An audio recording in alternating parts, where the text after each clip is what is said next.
On vous a déjà parlé au tour précédent de la magie de la Coupe de France, qui rend quelquefois l'impossible possible. Comme ce samedi après-midi pour le 6e tour, où le FC Sochaux se déplaçait au Stade Bonal. Oui, au Stade Bonal pour affronter le FC Grand Villard. Et si 1h30 avant le coup d'envoi, les joueurs du territoire et leurs supporters profitaient de leur stade d'un jour, Bonal retrouvait vite ses couleurs et ses supporters légendaires. Allez, allez, allez, Sochaux, vous devez être vainqueur pour tous nos supporters qui vous soutiennent. Merci monsieur, je vous embrasse. Bisous. Attends, j'ai acheté des l'écharpe. Toi, j'ai acheté des l'écharpe. Non, mais avec le côté, il y a plus de joues.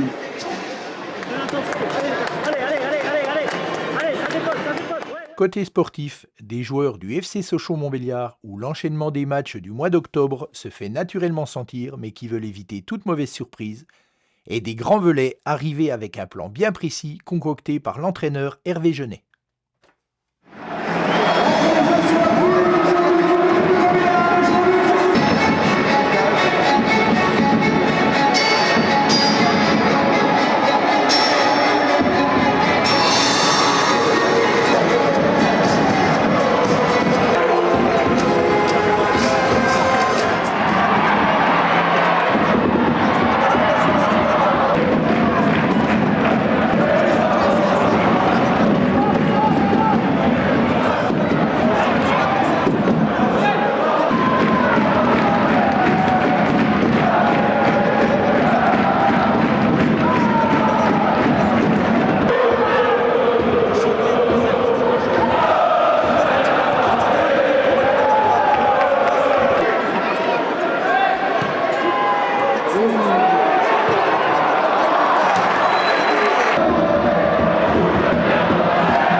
Oui, on est un petit peu déçus, on aurait pu rêver un petit peu plus.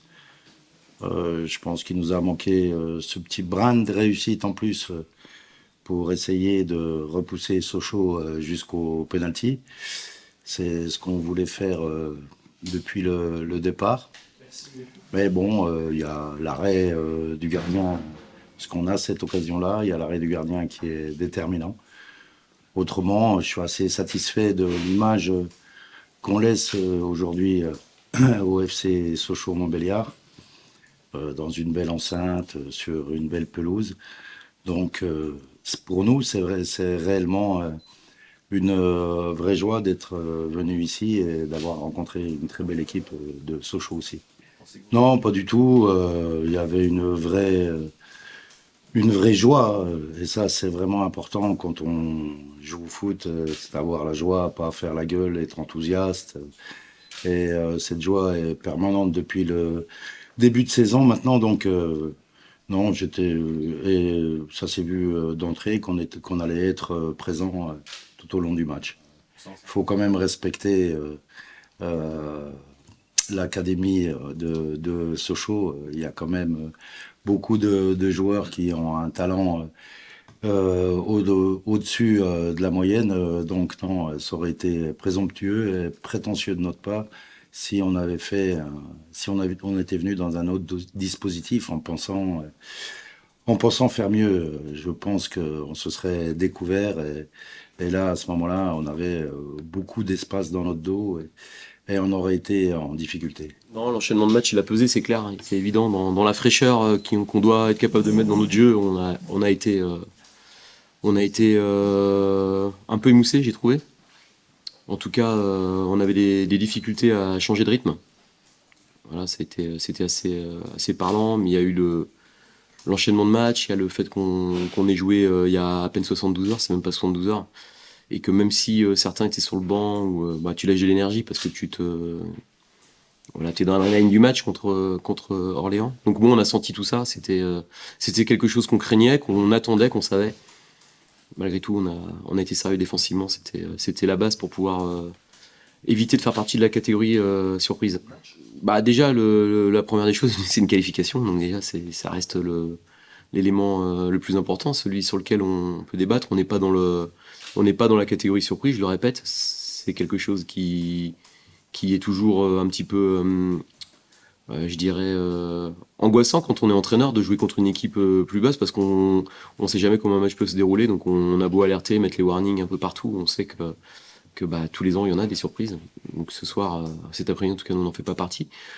On avait des attentes en termes de jeu un peu plus élevées que ce qu'on a produit évidemment, mais bon, il faut aussi savoir parfois quand on n'est pas dans un très grand jour, être sérieux.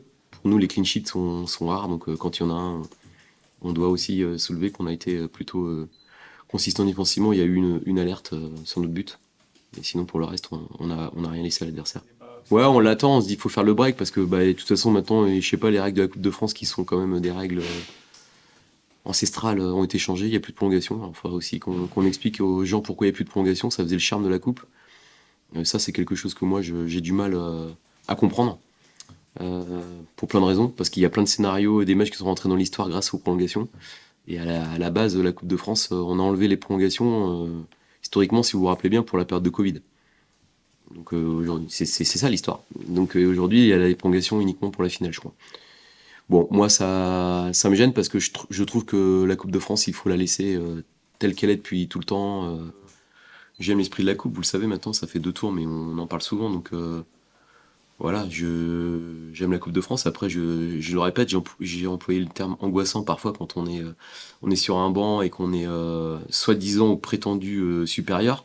Il faut toujours le prouver sur le terrain et ça reste toujours à prouver. On l'a vu cet après-midi, il n'y avait pas 3 divisions d'écart entre les équipes sur le terrain, c'est clair. Il y a une équipe de Grandvillars qui a fait un match tactiquement quasi parfait parce que j'ai pas de souvenir de moments où ils nous ont donné quoi que ce soit. Ils ont fermé tous les espaces, ils ont en plus pas cherché à pourrir le jeu, à mettre des longs ballons. Voilà, on sent qu'il y a des garçons qui ont joué au-dessus et qu'il y avait aussi un coach qui avait très bien préparé son affaire. Bah déjà, il va falloir qu'on fasse un vrai point sur nos forces athlétiques, ce qu'on a laissé comme gomme, parce qu'on voit, hein, c'est jamais neutre, il y a toujours une facture que tu payes sur le non-enchaînement de match.